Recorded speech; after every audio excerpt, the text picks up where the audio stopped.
Hello, everyone, and welcome to the United Nations University Institute for Water, Environment, and Health Science Talk series in this, our 30th anniversary year. My name is Dr. Rohit Ramchandani, UNU-INWEH's Innovation and Strategic Partnerships Officer, and I'm delighted to be your host for today's Science Talk. For those of you who are joining us for the first time, our science talks showcase the diverse, policy-relevant, and interdisciplinary research of UNU-INWEH and our global network of experts. These sessions are designed not only to share cutting-edge science, but also to explore how that science translates into real-world solutions for water, environment, and health challenges around the globe. Today's session, like all of our talks, is being recorded. The video will be made available in an open access format following the event, and you can find recordings of all of our previous science talks on demand via our website and YouTube channel at unu.edu/INWEH, that's INWEH, /science-talks. As always, we will conclude with an interactive Q&A session, so please feel free to post your questions in the chat at any point during the presentation, and we'll address as many as possible towards the end of today's session.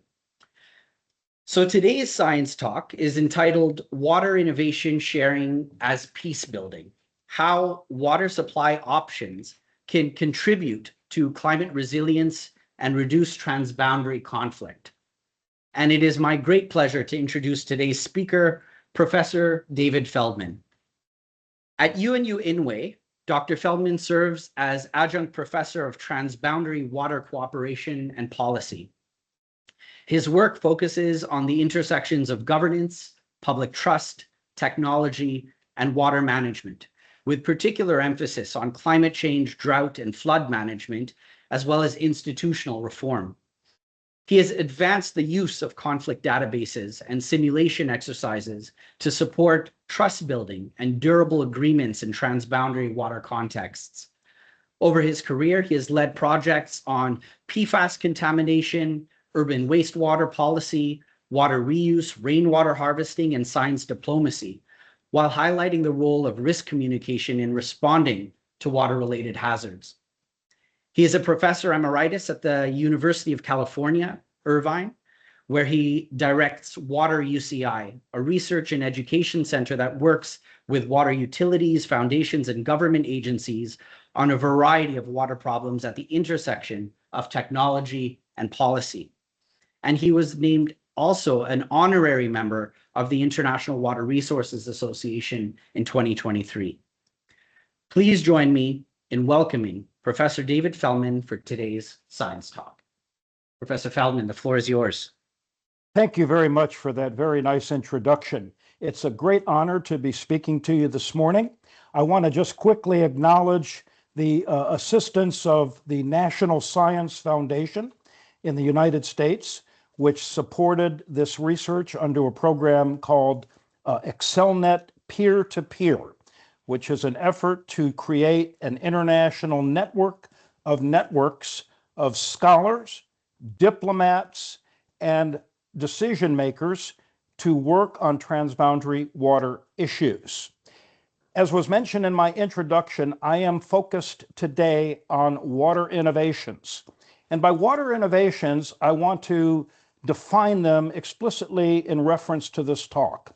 We're talking about innovations such as desalination, wastewater reuse or wastewater recycling, and rainwater harvesting, all of which are vehicles that nations adopt when faced with acute water stress.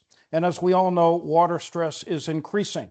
A recent UNU-INWEH report, in fact, underscores that stress might be approaching or surpassing the threshold of what we might call water bankruptcy.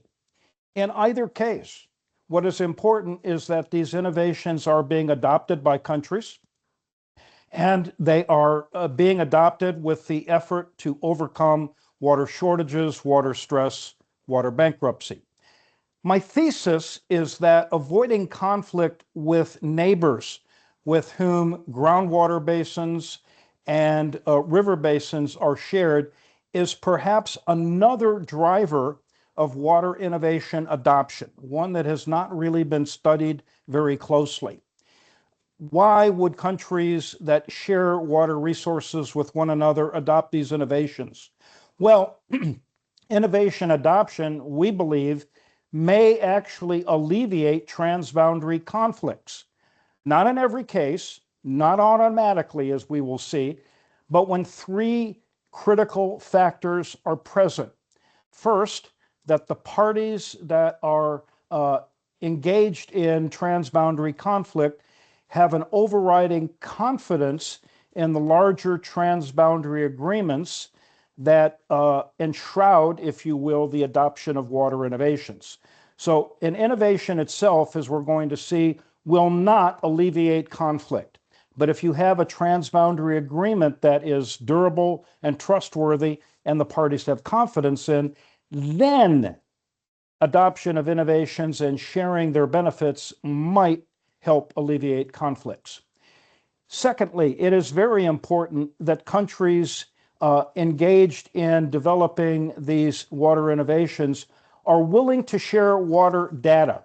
Do they in fact know how much water each is taking from river basins that are shared in groundwater basins?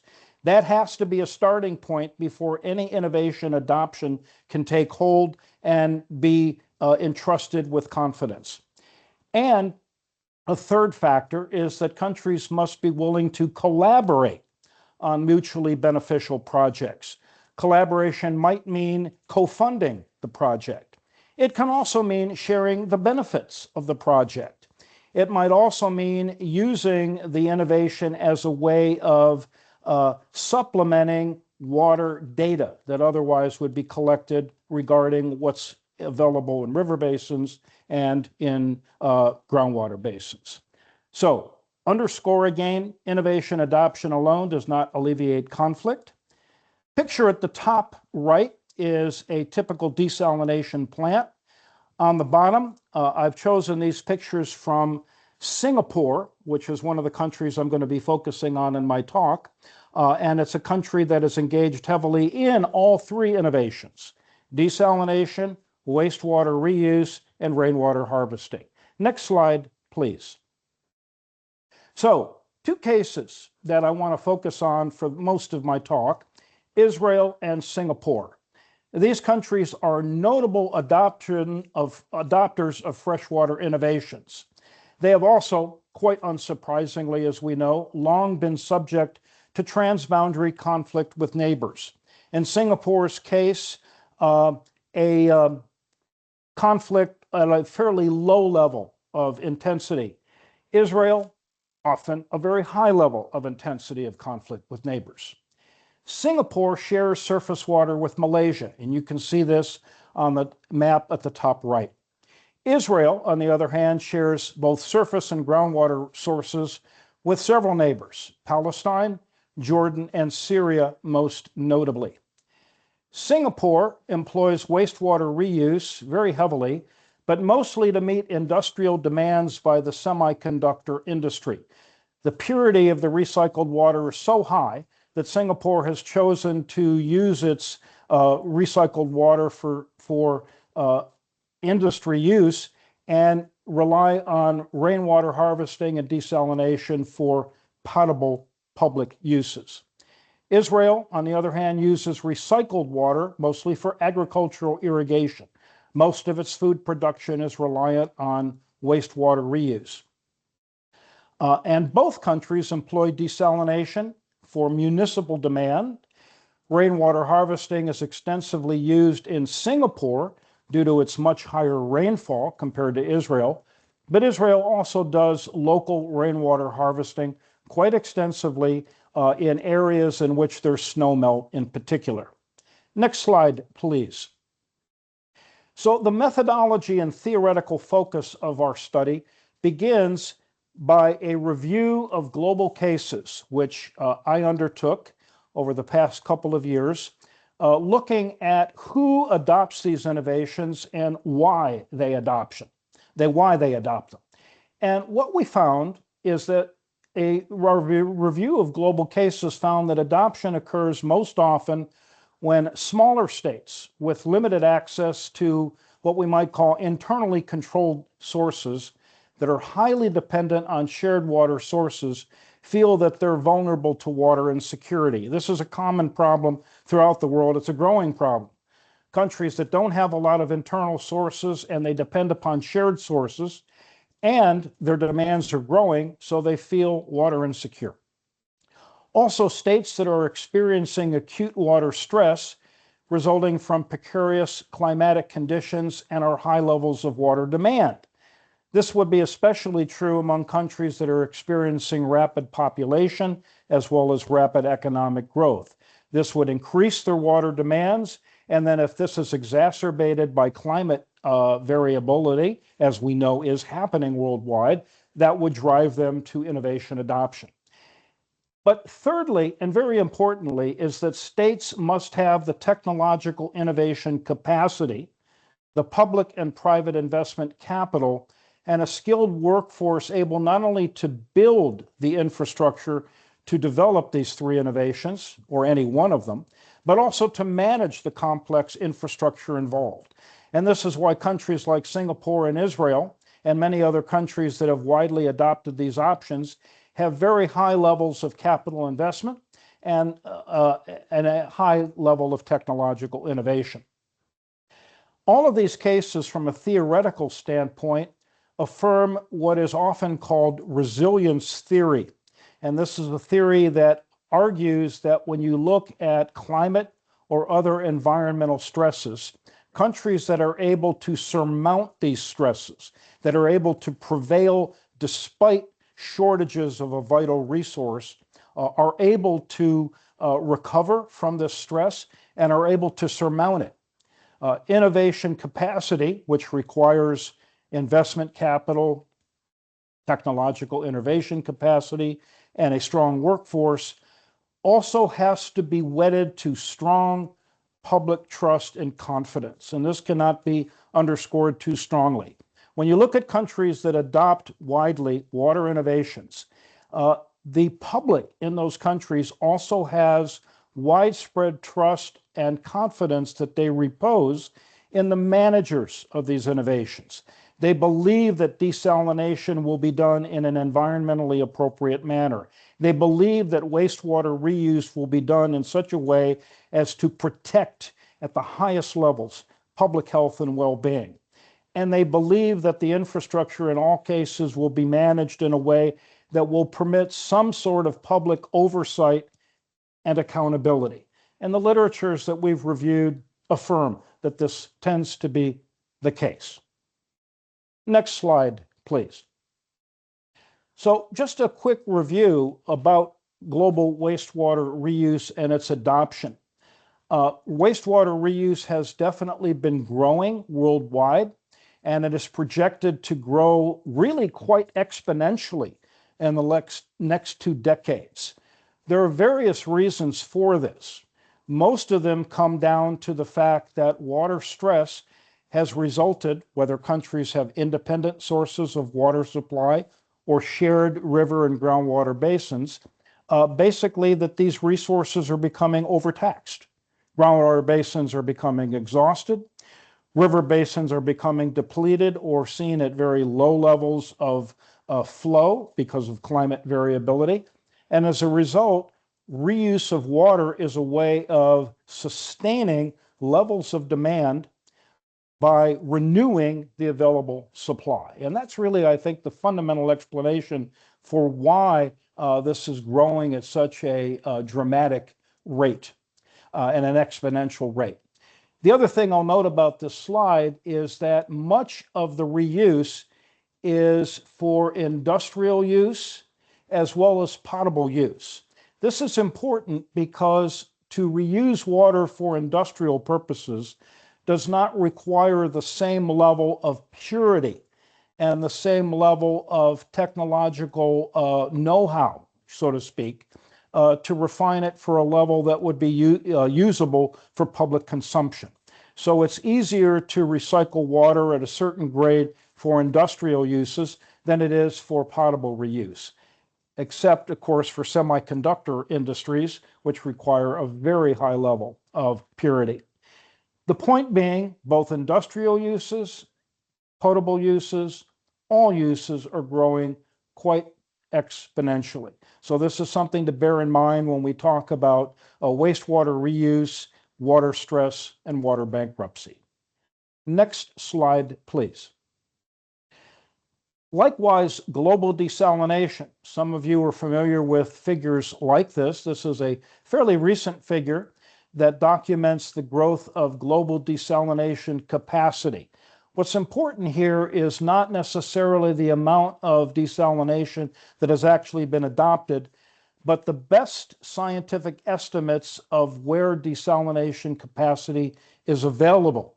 And as you can see, that desalination capacity tends to be concentrated not only in places such as the Middle East, North Africa, East and South Asia, and Australia, where there is in fact high degrees of climate variability or aridity, which require adoption of these options, but also countries that have a high level of technological capacity, trained workforces, and available capacity to adopt desalination. So desalination has grown tremendously.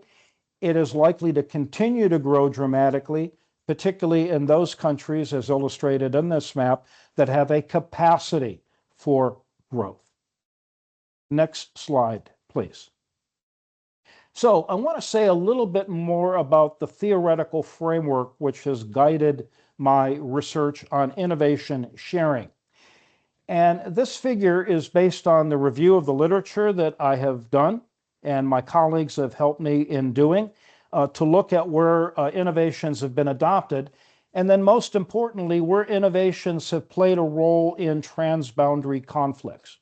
What we start with at the very top is, again, a preoccupation with water security. And this is comprised, we argue, with two variables.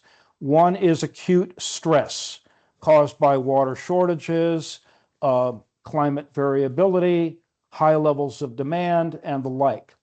Secondly is a dependence on transboundary sources, where you have acute stress and a dependence on transboundary sources together, you're likely to have a high preoccupation with water security.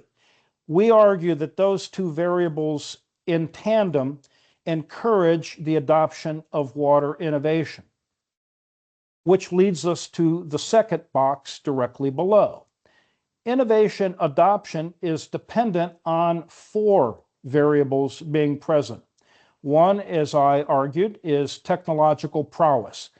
Countries that adopt these innovations must be capable of actually developing them on their own or being able to afford the technology by purchasing them from others, which brings us to the question of investment capital.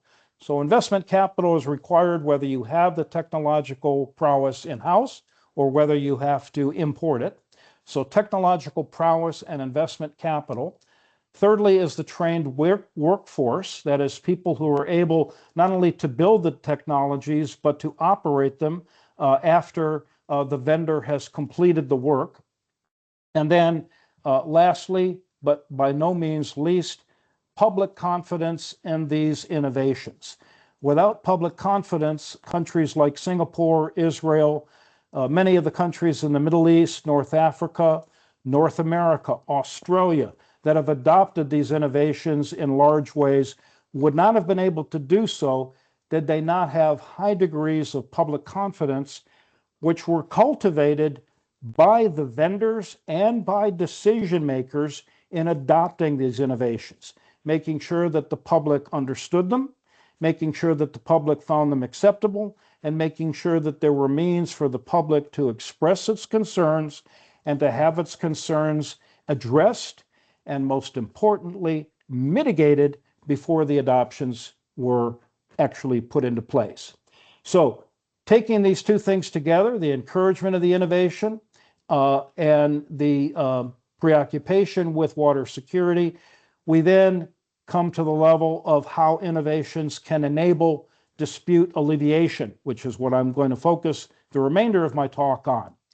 The reduction of transboundary conflict results, we argue, from three major factors. The innovation adoption reducing water stress, the reduced dependence on shared water sources as a result of the innovation adoption. In other words, it's not just the innovation adoption that alleviates the conflict, but because you can now depend on this innovation, you don't have to depend as much on the shared water source, so there's less cause for conflict between neighboring countries sharing water basins. And then thirdly, the innovation benefits, both directly and indirectly, are shared with neighbors. A direct benefit might be sharing the water that is produced by innovation with your neighbor. However, an indirect benefit might simply be the reduction in needs to draw water from a river basin or a groundwater basin, making what water is available more likely to be drawn on by the neighbor that doesn't necessarily have this innovation. So the point is, the innovation has to produce benefits that in some way, shape, or form are either directly or indirectly shared. Next slide, please. So let's look a little bit in detail at our two cases. And I entitled this slide Water Innovation and Water Security. The figure on the left is from the Public Utilities Board of Singapore, which has given me permission to adopt this for this talk and for a paper that I've written. And without drawing too fine a point to this slide, what you'll notice is an intermixture, if you will, an interconnected network of desalination plants, wastewater reuse facilities, and rainwater harvesting, all interconnected in an integrated water management framework. And that is governed by this Public Utilities Board, which is a highly trained, high capital investment, and highly trusted governing body for all water uses and water demands in Singapore. So a very systematic way of managing all of these innovations together for a nation state of somewhat over 7.5 million people. Preoccupations with water security, and in particular dependence on Malaysia, if you recall the previous map, led Singapore to adopt a water master plan. And this was over 25 years ago. And the water master plan basically came up with this diagram on the left, if you will. In other words, a plan to promote recycling, desalination, and rainwater harvesting as an integrated framework. Recycled water, which in Singapore is called new water, is mostly used again by the semiconductor industry due to its high cost and purity, although it is also safe for potable use, and some of it is banked in the instances in which the shortage of other water sources requires the use of recycled water for public use. Again, the Public Utility Board governs all aspects of water distribution. It has built a high level of public confidence through public education, outreach, and a high level of training. It's viewed largely, and survey research and other studies have shown this to be the case, it is viewed by the public as an apolitical and highly competent institution. The adoption of recycling and desalination, and this I think is also important in explaining public trust, has generated a technology export business. The export of technologies related to desalination and wastewater reuse in particular has become major sources of revenue for Singapore. It's actually created an export business. And this has also strengthened regional cooperation via the ASEAN, the Association of Southeast Asian Nations, and even beyond ASEAN, where Singapore has in fact now exported its expertise to other countries regionally and beyond that are thinking of adopting these resources. Next slide, please. Trust and equity, very important. Again, a slide on the top which shows an agreement between Malaysia and Singapore concluded over a decade ago to hand over 2 waterworks on Tebru and the Skudai rivers to Singapore's Public Utilities Board. Both countries have enshrined an agreement to honor the terms of these water agreements and other guarantees in what we call the Separation Agreement of 1965. This granted Singapore full independence from Malaysia. This is significant because this is an agreement that originally was founded to enshrine the separation of these two countries as independent states. However, it has also been enshrouded in water security. Neither nation can unilaterally change the conditions of the treaty. In fact, any breach of the agreements would undermine Singapore's existence. Desalination, reuse, and stormwater harvesting serve to ensure water security and lessen possible tensions. And in fact, both countries have in recent years cited the adoption of these innovations as a reason why the Separation Agreement of 1965 continues to work well, continues to garner confidence, and even though climate variability has not only taxed Singapore's water resources, but in recent years often also taxed Malaysia's water resources, both countries agree that these three innovations are helping to ensure that this separation agreement will remain intact and that neither country will unilaterally change the treaty conditions.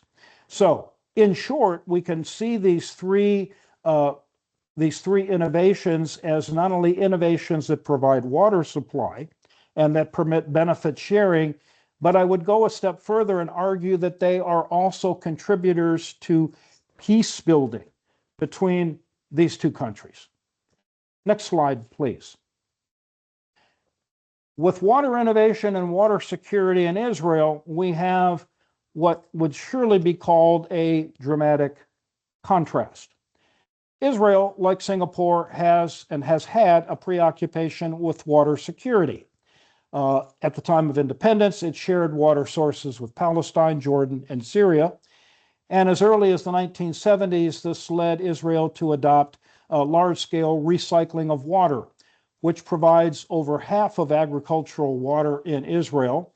And then beginning in the late 1990s, with chronic drought, large-scale desalination was adopted. Israel now has 6 operational desalination plants and is planning for more and may build more in the near future. Public support for recycling is very high due to the water savings it encumbers, the environmental benefits. However, a direct consumption of recycled water is discouraged. Instead, it's used mostly again for agriculture, also for in-stream flow, for firefighting, and in some instances for industrial use. Instead, direct consumption is provided by mostly desalination, which provides water to municipalities. A 1959 water law provides centralized control of water provision for all sources and ensures that managers are selected for expertise. This is important for our purposes because, again, it underscores how Israel deals with the question of trust and confidence in water innovations. By having centralized control, it ensures that the managers are selected for their expertise. And again, surveys, polls, and other case studies within Israel have demonstrated that there is a high degree of public trust in the management of these innovations. I want to say just a few words about recycling in Israel. Recycling is connected to what water scholars, of course, call fit-for-purpose end use and integrated management. In other words, you can recycle water to different grades depending on the end uses. If it's for agriculture, it should be at a higher use than if it's in-stream flow. But in all cases, you fit the recycling to whatever the end use is anticipated to be. And again, desalination provides urban supply. Enterprises that are responsible for recycling, desalination, and rainwater harvesting projects also invest heavily in large-scale engineering projects worldwide. Again, like Singapore, Israel has developed an export industry around, in particular, desalination, which has also been a source of revenue for the country. Next slide, please. So what about trust, equity, water sharing, and the diffusion of regional conflict? Well, here we have a little different case. In 2001, the Oslo Accord between Israel, Palestine, and Jordan established a joint water committee to remove water and sewer infrastructure from the circle of violence. As you can see from this diplomatic statement on the right, this was something that was enshrined within this water sharing agreement to hopefully ensure that countries would not interfere in the operation of water infrastructure. And despite their political differences, they would agree not to harm or to disrupt anyone engaged in operating, maintaining, repairing waterworks, including sources of water supply. And that includes desalination, rainwater harvesting, and wastewater reuse facilities. However, very important, the agreement did not resolve inequities over water allocation. And data and on water availability for all of the countries sharing river and groundwater basins still remains somewhat opaque in this region. And there is no real policy coordination for the areas in greatest need, for example, Gaza and the Jordan River Valley. So here we have two countries that we might see as, hesitate using the word polar extremes, but certainly difference. Singapore, Malaysia, water innovation is peace building. Israel and its neighbors, not so much. Next slide, please. So why is innovation sharing challenging? Well, in 2017, the tri-party Oslo Accord water agreement was extended. And the agreement now does provide for the sharing of new water supplies. And that explicitly includes future desalination plants. The goal of the tri-party accord was to accommodate population growth. It would permit more well drilling, particularly in Palestine communities, and water sharing, more water sharing with the Palestinians by the year 2040. Again, parties agree not to harm those engaged in operating, maintaining, or repairing water works. However, again, it deferred water allocation and sharing of water data for later. The idea is that water data would not be shared until there was a durable peace agreement between all three countries. So you would first have to have an agreement before you could share the data, rather than share the data and allow it to lead to peace building. Diplomatically, perhaps a semantic difference. In fact, it's a very real difference in practice. I want to mention one of the proposed projects that came about as a result of this extension, and that is a proposed Red Sea, Dead Sea project that would cost upwards of $10 billion. It would be a 2/3 split between Jordan and Israel. The World Bank would fund a third of it. It would help to restore the Dead Sea, which is shrinking, and it would also increase regional water supply, in particular for Jordan and the city of Amman. The project is a good example of the potential for innovation sharing permitted by Oslo and permitted by the adoption of water innovations, in this specific instance, desalination, and in particular by Israel and Jordan. But the project has been delayed by its projected cost, the possible adverse environmental impacts, particularly the impacts of the desalination brine and where it would go and how it would affect sea life in the region, in particular in the Red Sea. And needless to say, but important to say, unresolved and overlying regional conflicts. Jordan does not want to discuss the implementation of this project until there is a durable agreement for peace in the region, which of course includes the Palestinians. So a limitation on what a water innovation can do, given the overarching political conflicts, regional conflicts that we see in this area. Next slide, please. There are some further peace-building challenges to Israel and its neighbors, which are worth discussing. The Joint Water Committee, which was established in the Oslo Accord and has been extended in the extension of the Oslo Accord, is limited in its water sharing authority. And the agreement cannot curtail, for example, Israeli settlement in the West Banks. That's important because the settlements impose additional demands on available water. Again, data on water availability remains somewhat opaque. There's no real policy coordination for areas of greater need, either in Gaza or in West Bank communities. And there are differentials in water demands and how those demands are met, even in the West Bank. Israelis have a significant amount more of water available per person, some 3 to 4 times more water available than do Palestinian communities within the West Bank. Why? Well, there are large infrastructural and financial barriers that remain. Palestinian households spend upwards of 1/5 of their income on water, and 40% of that water is tankered into the region. It's delivered from outside. It's not provided internally by either innovations or by well drilling or by diversion of available creeks and rivers. And the fragmentation of Palestine Authority exacerbates these inequities.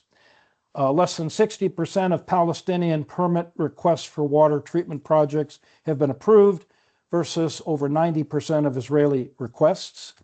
And some 100% of drilling requests from Israeli settlements have been granted as recently as 2025. This is not the case for Palestinian settlements. Very quickly, I want to point to these two figures on the right. The figure on the top right is provided by the United Nations, and it compares the water uses in Israel as compared to Palestine, as compared to the global minimum requirements as prescribed by the UN. Again, it dramatically illustrates the differentials. The figure on the bottom is provided by the Palestine Water Authority.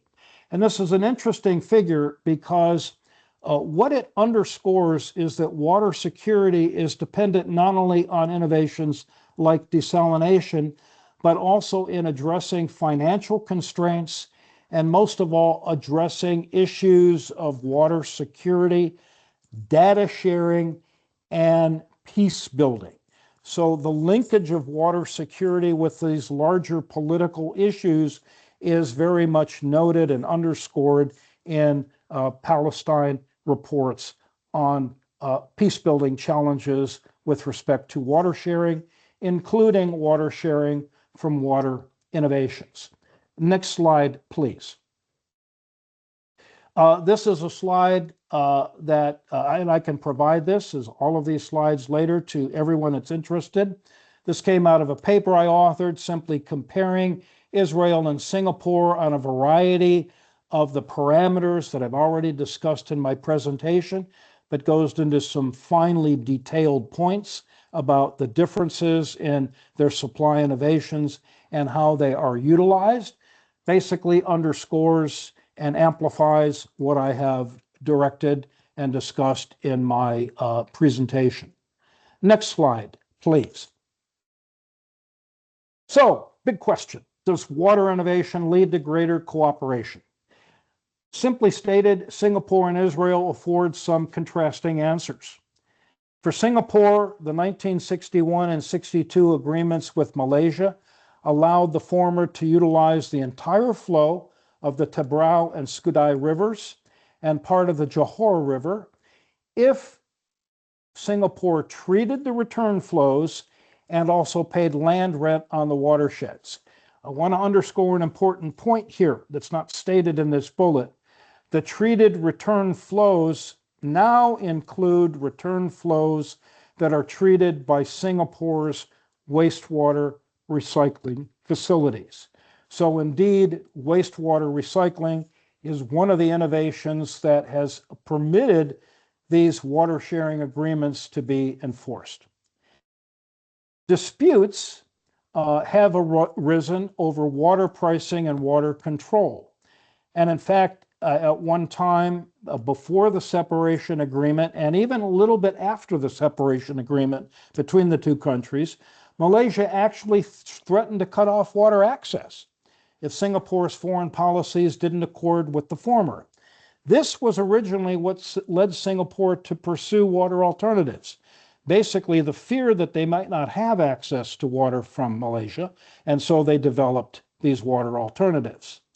Again, the 1965 separation agreement that established Singapore's independence led both countries to acknowledge needs for data sharing, equity, and durable agreements, as well as equitable benefit sharing.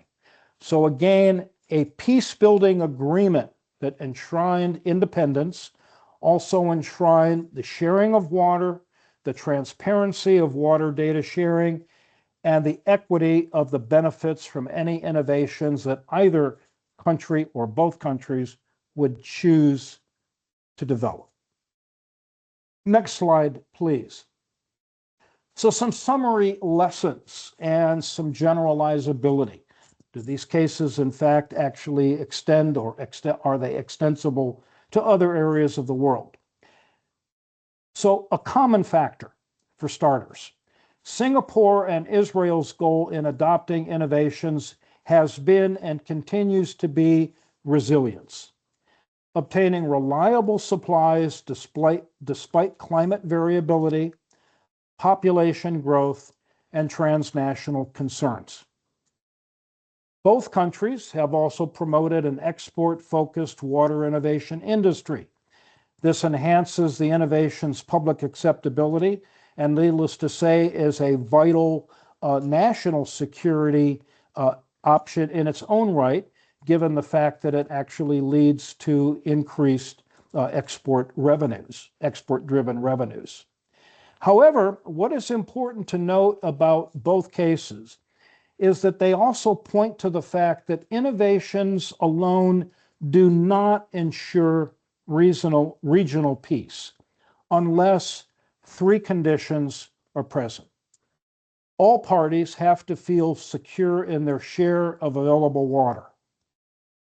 In Singapore and Malaysia's case, the separation agreement, the water sharing agreements, make them feel secure in their share of available water. They know that this is something that absolutely must be protected. In Israel's case and its neighbors, they do not feel secure in their share of available water for the reasons that we have noted previously. Secondly, innovations help to reduce the underlying sources of conflict by lessening dependence on naturally available water sources. This has been true in Singapore and Malaysia's case. Singapore's dependence on innovations has helped reduce dependence on Malaysian water sources, which is also why Malaysia and Singapore continue to have confidence in their existing water sharing agreements, because it means that Malaysia does not have to share a great deal of water with Singapore now, and probably even less in the future.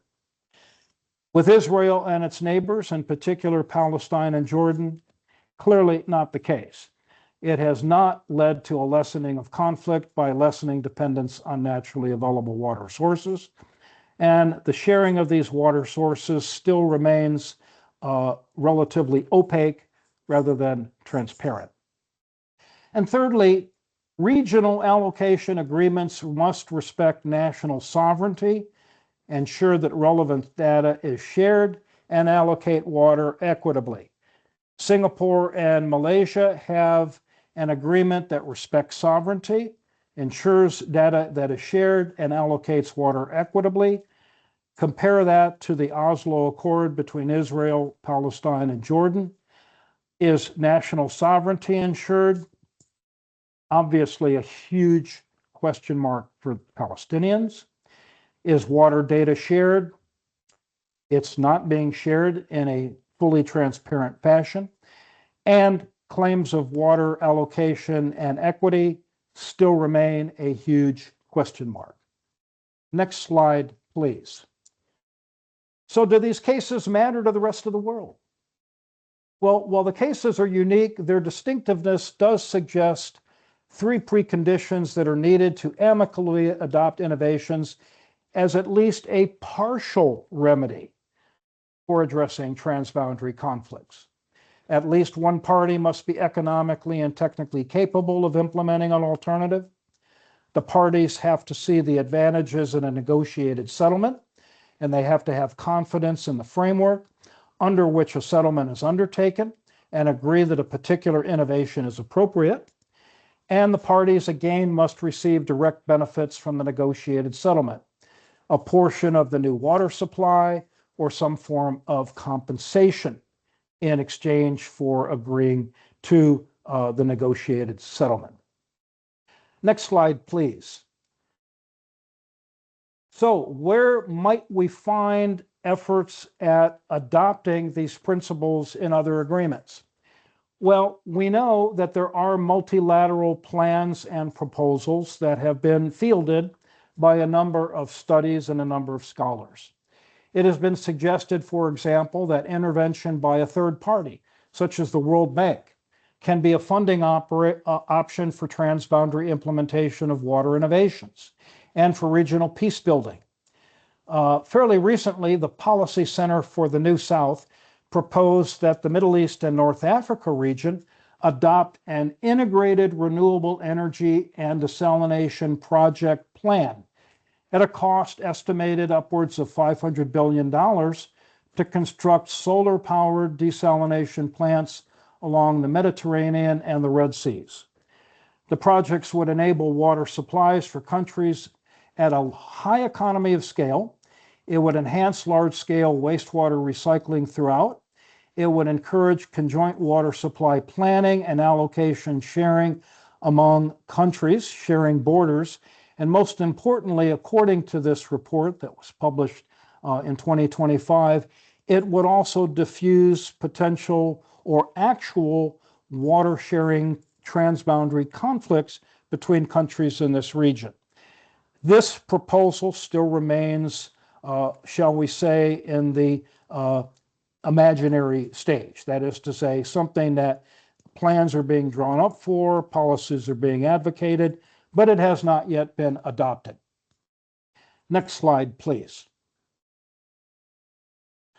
A little closer to home, that is to say, in the United States and Mexico, there have been bilateral plans for innovation adoption. Way back in 1944, Mexico and the United States developed a treaty, a water sharing treaty to share upwards of 1.5 million acre-feet a year of the Colorado River with Mexico and the United States. So the United States would agree to share 1.5 million acre-feet of the Colorado's flow with Mexico.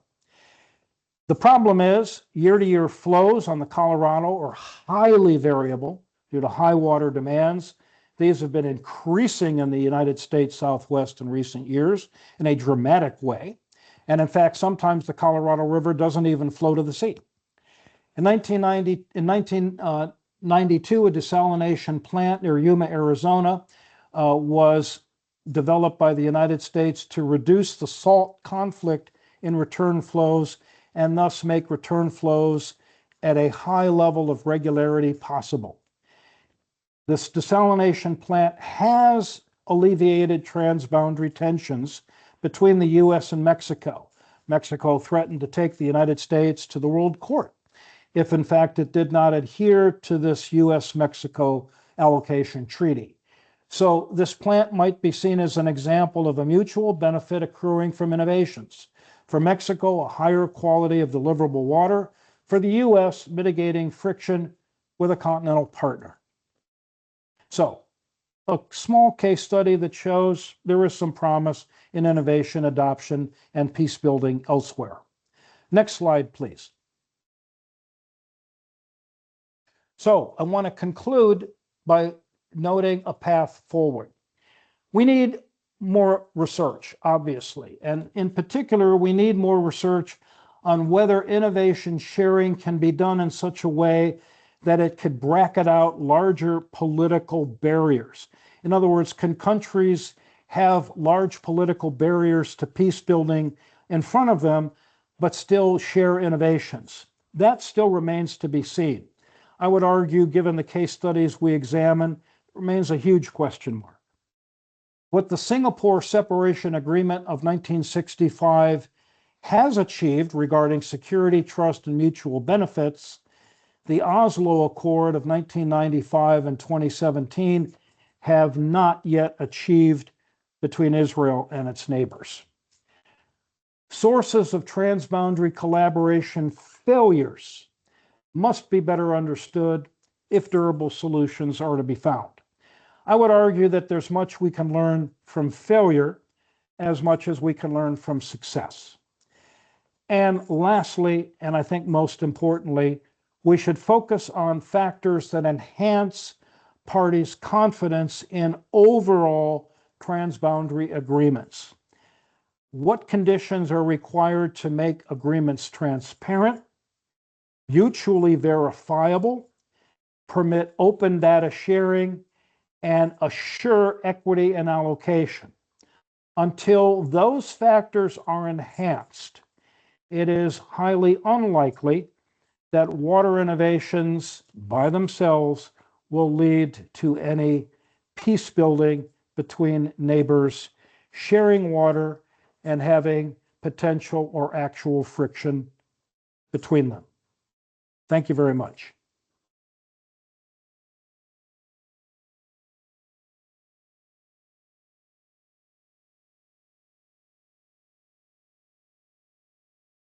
Thank you very much, Professor Feldman. Very, very interesting presentation and a number of very diverse and interesting case studies presented as well. Maybe I can kick things off with a question. You know, you touched on the need for integration of social, technical, and scientific innovation as being necessary, as well as some of the kind of prerequisites, you know, in terms of stability required for this kind of an approach. Could you speak more about what kinds of policy instruments or financing mechanisms could help scale this kind of approach, and the role of multilateral institutions like the UN as an example? Yeah, excellent question. Let me take the latter part of that question first, and then I'll talk about the social capital. I think one of the things that the United Nations and its coordinate agencies can do is to promote better sharing of what innovations have accomplished, where they've been adopted, and also help lead countries to partnering in such a way that they could mutually share investment capital in innovations. One of the things that the United Nations and the UNU have, I think, done very, very well is noting how these innovations have been used and publicizing and widely disseminating the benefits that have come about through their adoption as a way of encouraging their further adoption by other countries. I think in addition to that is identifying sources of capital that can be provided by third parties, World Bank certainly being one, but not the only one. Also bilateral aid agencies that can help in funding these projects. In all cases, I think it's extremely necessary that funding agencies first concentrate on enhancing existing water infrastructure, particularly in developing countries. If you don't have adequate water distribution systems to begin with, simply putting in a desalination plant is not going to solve your problems. And the United Nations has long recognized that there needs to be better investments and investment capital made available to improve water distribution systems, to repair leaking systems, to upgrade systems quality, to upgrade treatment systems. That is step one before you actually adopt the innovation. So I think those are very important rudimentary steps. Now, in terms of public trust and capital, one of the things that we've learned in the experience in adopting water innovations, and we've seen this in a number of countries, is that governments, decision makers must be willing to share in a highly transparent manner the risks, the costs, as well as the potential benefits of water innovations with the affected public. When you build a desalination facility, for example, there are ecological impacts that various populations will be concerned in seeing mitigated. Plans for that mitigation have to be developed and they have to be shared with the public to alleviate public concerns. Furthermore, even in places where the public might accept a water innovation in principle, and I'll use Israel as an example. Desalination is widely accepted in Israel. However, there have been controversies over the siting of specific desalination facilities when the government has failed to consult local populations on siting issues relative to endangered species or habitat destruction and those kinds of things. So in all cases, governments must be prepared to engage in conversation with relevant publics to ensure that they are on board with these innovations and can oversee and participate in their governance. Thank you. David, great talk. Thank you. Just a question of so innovation is something that governments also very much like. But we also know that in addition to innovation, we have to help countries reduce the pressure of their economy on water. So how do you place this? So it's like a case of Israel is a very good example. The world is inspired by the technological innovations there, but we don't see much of storytelling about how the country has managed to reduce the pressure on its natural resources and all the growth in non-water consumptive sectors that have been very helpful to the country to build resilience and stay, I think, very active financially and economically, very powerful. So what do we do there? How do we help promote that narrative? Yeah, that's an excellent point, and I fully agree with that. And in fact, this is very unfortunate on Israel's part. In fact, water innovations, I think it could be reasonably argued, have only enhanced water demands and have further placed pressures on other resources, including land use and endangered habitat. If you look at other countries that have adopted water innovations in what I would call a more sensible manner, they have linked the adoption of those innovations not just to satisfying existing demands, but to reducing overall water demands and water pressures on the country. And a good example of this would be Australia, where in fact desalination and wastewater reuse have been firmly linked, and this was by public demands, to demands for enhanced conservation and reduction of water uses and dramatic improvements in end-use efficiencies. This is something that some countries have done due to a very strong commitment to what I would call an enhanced notion of water security, one that links security to environmental security. This is something that Israel has thus far, my judgment, not done adequately. In fact, innovations have led to an enhancement of demands under the pretext that the innovations will satisfy demands, and as a result have created pressures elsewhere on resources, including land, agriculture, and so forth. Thank you. I think that to support your argument, what we are seeing now in this conflict is also that, right? I mean, and a lot of innovation or a lot of trust in technology without thinking through like what the risks can be. And now the desalination plants are being targeted, Right. Or at least being threatened to be targeted. And there's a lot of fear because innovations didn't go hand in hand with better thinking about resilience. Yeah. Thank you. Thank you very much. Yeah, excellent point. I was almost going to add a bullet regarding, and I've been thinking about this in recent weeks, as I know all of you have. Now, these water innovation facilities are targets in warfare. What does that say about water security, and what does that say about new vulnerabilities in terms of water supply? And that's something I want to continue to explore. And I think this would be a wonderful year to talk about this with all the things that have happened.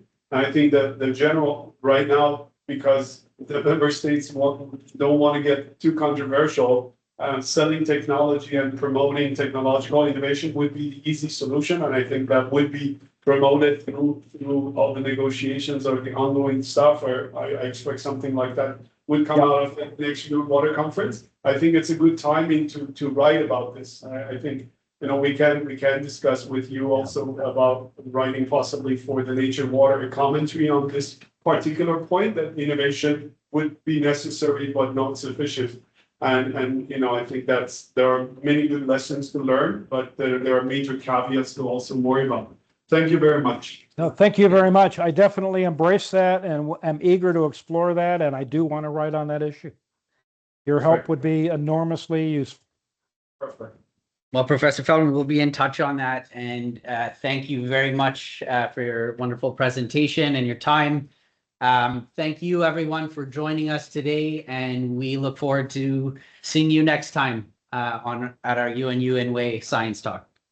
Thank you very much again.